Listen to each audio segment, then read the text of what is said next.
que la paix soit sur vous. Nous en sommes au deuxième et dernier épisode de la démonstration selon laquelle la vérité de l'islam est à trouver dans le texte d'Allah, Al-Qur'an, le Coran. En effet, après avoir présenté Allah comme étant justement le véridique, nous allons confirmer ce constat en montrant que conformément au portrait divin, la parole divine est la vérité même. Justement, l'une des qualités majeures de cette parole, c'est qu'elle est une parole d'une vérité que personne ne peut changer. C'est la vérité immuable, inaltérable.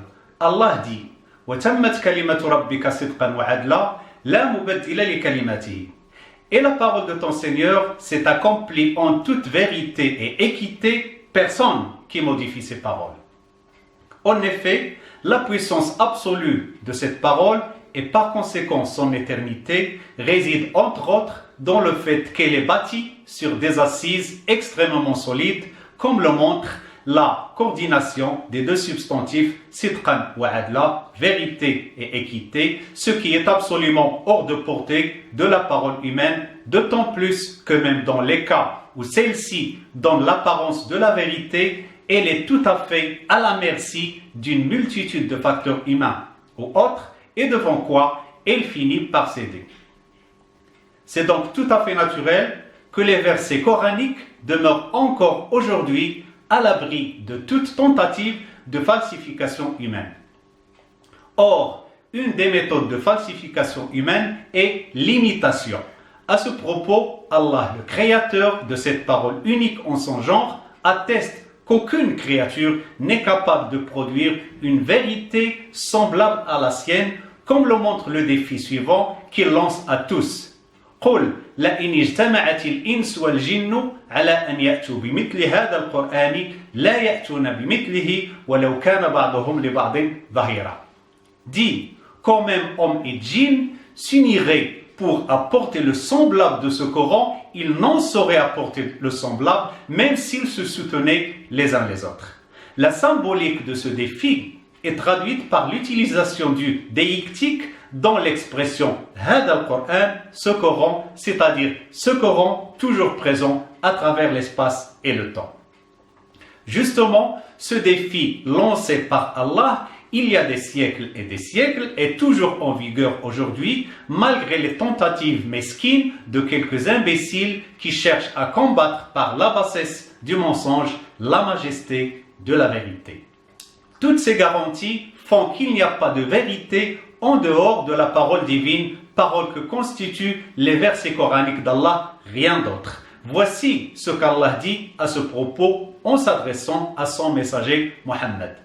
تلك آيات الله نتلوها عليك بالحق فبأي حديث بعد الله وآياته يؤمنون.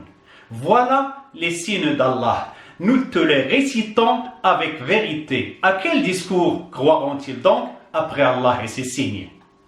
Il est remarquable qu'Allah parle ici de lui-même et à deux reprises à la troisième personne. Ayatullahi ba'dallahi. Les signes d'Allah après Allah. Ce qui est une manière de rappeler encore et encore qu'il faut toujours prendre en considération ce facteur d'une extrême importance, à savoir que la vérité dont il s'agit n'est pas n'importe quelle vérité, mais la vérité d'Allah, le Créateur, le véridique. Elle n'est même pas celle du prophète Mohammed, puisque ce dernier n'est que le fidèle messager de son Seigneur Allah, comme le montre d'une manière on ne peut plus claire l'adresse Natlouha alayka, nous te les récitons, c'est-à-dire nous te récitons nos versets à toi prophète pour que tu les transmettes aux humains. Ainsi, la question oratoire montre que chercher une vérité ailleurs que dans ce contexte divin est pure absurdité. En effet, croire à une parole autre que cette parole, c'est automatiquement se perdre dans la parole et la contre-parole, et c'est le quotidien de ceux qui s'amusent à patauger dans des paroles dont ils sont incapables de prouver ne serait-ce que l'origine.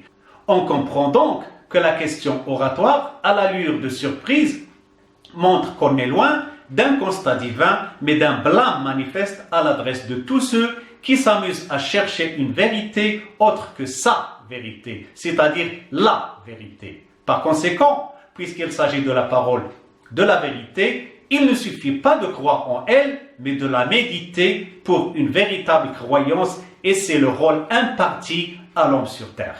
La conclusion de ces deux épisodes intitulés « Où trouver la vérité de l'islam » est que pour toute personne raisonnable, chercher la vérité de l'islam est une entreprise qui doit prendre en considération les préceptes de celui qui est le stratège de l'islam, de celui qui est au-dessus de toute imperfection et qui connaît nos imperfections à nous, imperfections dont la victime principale est justement la vérité elle-même. Que la paix et la miséricorde divine soient sur vous.